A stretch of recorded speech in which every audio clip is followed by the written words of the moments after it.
नमस्कार दोस्तों, स्वागत है आपका ट्रेंडिंग टॉपिक्स के इस चैनल यानी TTM पर। आज हम चर्चा करेंगे ऑपरेशन सिंदूर की पूरी सच्चाई और भारत के ताकत और जवाबी कार्रवाई के बारे में। नमस्कार दोस्तों, 22 अप्रैल को पहलगाम में हुए आतंकवादी हमले ने पूरे देश को झकझोर कर रख दिया। इस आतंकवादी हमले में 26 निर्दोष लोगों की हत्या और 25 विधवाओं का दुख शामिल है, जिसका सिर्फ और सिर्फ जिम्मेदार पाकिस्तानी आतंकवादी है। इस हमले से भारत के नागरिकों को इतना झकझोर कर रख दिया कि यह दर्द हर भारतीयों का व्यक्तिगत दर्द बन गया। फलस्वरूप भारत सरकार के द्वारा इसके जवाब में भारत के तीनों सेनाओं के द्वारा ऑपरेशन करने के लिए खुली छूट दे दी गई और इस ऑपरेशन को ऑपरेशन सिंदूर का नाम दिया गया।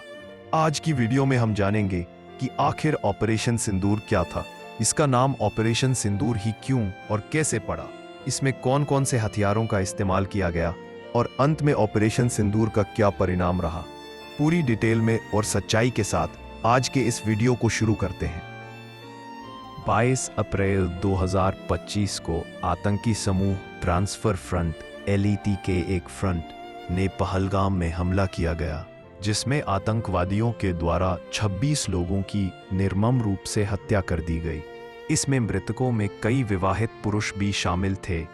इस आतंकवादी हमले की खास बात यह रही कि यह हमला विशेष रूप से कम्युनल टारगेटिंग था, जिसमें हिंदी पुरुषों को मुख्य रूप से निशाना बनाया गया और यह जम्मू कश्मीर के घाटी की सुरक्षा और पर्यटन अर्थव्यवस्था को नुकसान पहुंचाने की नीयत से हमला किया गया था, जिसका मुख्य लक्ष्य था कि भारत को जम्मू कश्मीर में विकास हेतु की जाने वाली प्रयासों को बाधा पहुंचाया आ सके।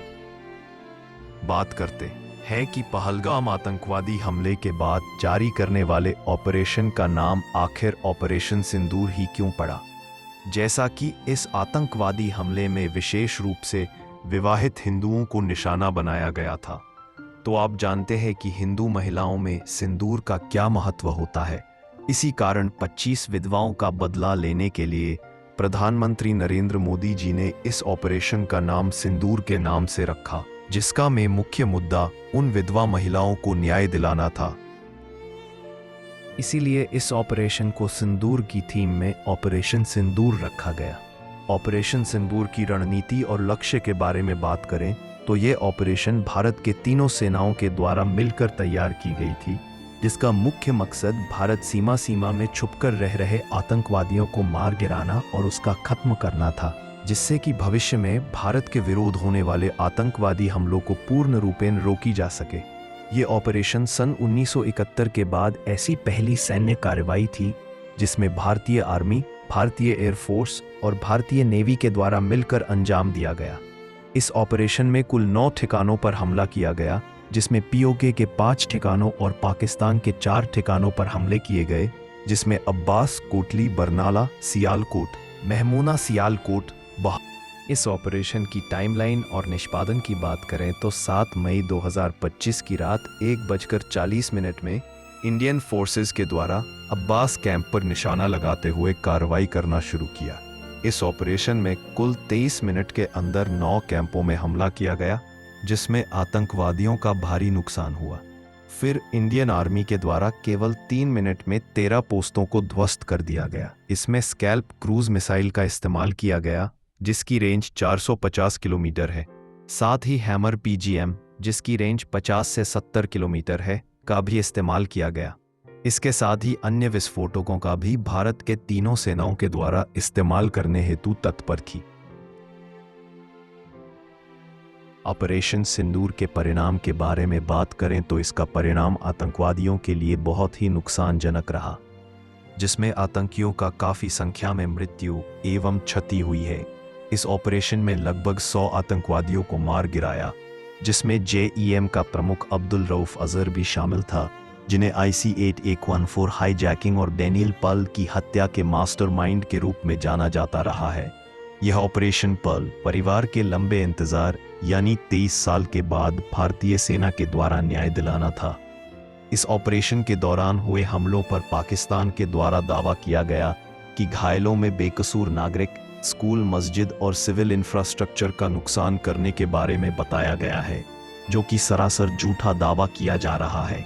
जिसका पता आतंकवादियों के जनाजे के दौरान पाकिस्तान के मुख्य सैनिकों के द्वारा शामिल से पता चलता है। ऑपरेशन सिंदूर के बारे में अंतर्राष्ट्रीय और आंतरिक प्रतिक्रियाएं विभिन्न सेलिब्रिटी के द्वारा दी गई, जिसमें मशहूर एक्टर रजनीकांत के द्वारा इस ऑपरेशन को सराहा गया। संयुक्त राष्ट्र संघ के द्वारा उग्रता से बचने और सैन्य सीमितता बरतने की चेतावनी भी दी गई। इसके अतिरिक्त राजनीतिक पहलुओं की बात करें तो राजनीतिज्ञ प्रशांत किशोर के द्वारा कहा गया कि ऑपरेशन सिंदूर को अचानक रोकना रणनीतिक गलती थी और यह राजनीति में भारतीय जनता पार्टी को नुकसान करेगा। और VBA के अध्यक्ष के द्वारा स्टेटमेंट दिया गया कि ऑपरेशन सिंदूर से एक लंबे विवाद का अस्थायी समाधान करने का अवसर भारत ऑपरेशन सिंदूर को अचानक रोक देने से खो दिया। ऑपरेशन सिंदूर के साइड इफेक्ट्स के बारे में बात करें तो इसका साइड इफेक्ट भारत में साइबर हमला और अतिरिक्त जासूसी होना रहा। इस ऑपरेशन के दौरान गुजरात में मात्र 18 वर्षीय हैकर के द्वारा भारत विरोधी साइबर हमला करता मिला, जिसमें 50 से भी अधिक सरकारी वेबसाइटों को डाउन कर दिया गया।